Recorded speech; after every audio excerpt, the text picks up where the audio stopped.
Bulldozer का action Madhya Pradesh के अलावा गुजरात के द्वारका में भी हुआ, जहां राज्य सरकार के अधीन आने वाले बेट द्वारका में 1,25,000 स्क्वायर मीटर सरकारी जमीन को खाली कराया गया। अब इसका वीडियो सोशल मीडिया पर वायरल है। तस्वीरें गुजरात की है, जहां द्वारका जिले में सरकारी जमीन पर कब्जा कर बनाई गई बिल्डिंग्स के खिलाफ अब तक का सबसे बड़ा एक्शन हुआ।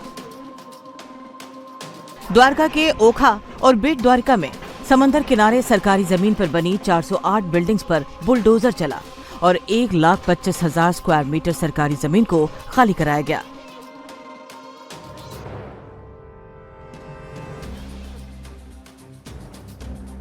जानकारी के मुताबिक पिछले कुछ समय में यहां मस्जिदें, बाजारें और कुछ मंदिरनुमा स्ट्रक्चर बना दिए गए थे। फिर धीरे धीरे घर भी बनने लगे। इनके साथ साथ इलाके में पाकिस्तान से ड्रग्स और नारकोटिक्स की स्मगलिंग की खबरें भी आने लगी।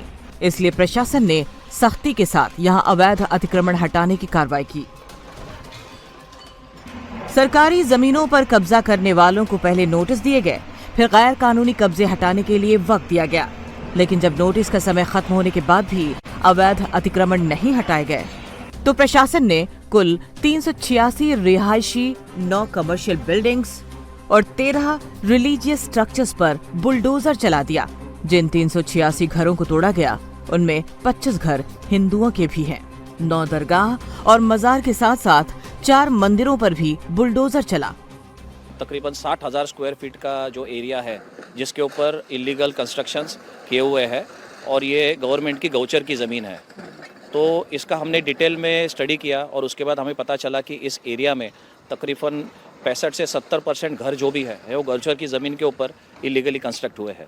तो इसी चीज़ को ध्यान में रखते हुए ये हमने डिमोलिशन का ड्राइव स्टार्ट किया है।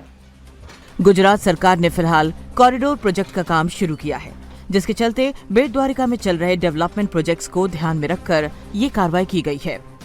ये सारे अतिक्रमण गौचर जमीन और सरकारी जमीन पर किए गए थे, जिसके चलते 13 करोड़ से ज्यादा की जमीन पर 111 कंस्ट्रक्शंस भी डेमोलिश किए गए। प्रशासन की ये कार्रवाई डिप्टी कलेक्टर, डीएसपी, एसपी के साथ साथ 1000 से ज्यादा पुलिस और एसआरपी जवानों के कड़े बंदोबस्त में की गई, जो अभी आगे और भी चलेगी।